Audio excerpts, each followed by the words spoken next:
Okay, so today is the first edition of EJ David's Filipino Word of the Day.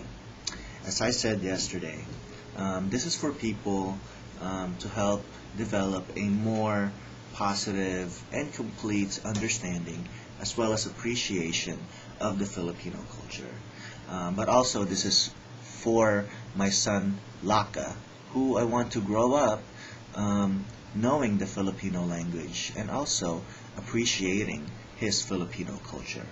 So, in honor of Laka, the first Filipino word of the day is lakas or malakas.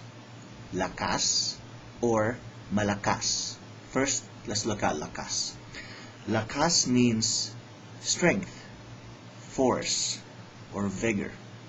So I can say, ang lakas ng ulan sa labas, which means the rain is strong outside. Lakas. Lakas. I can also say malakas. Malakas means strong, forceful, or vigorous. Malakas.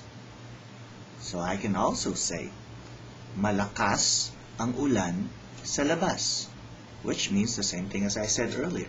The rain is strong outside. Malakas. Malakas. So, there you have it. Malakas or lakas. That is our Filipino word of the day. Lakas o malakas. Lakas o malakas.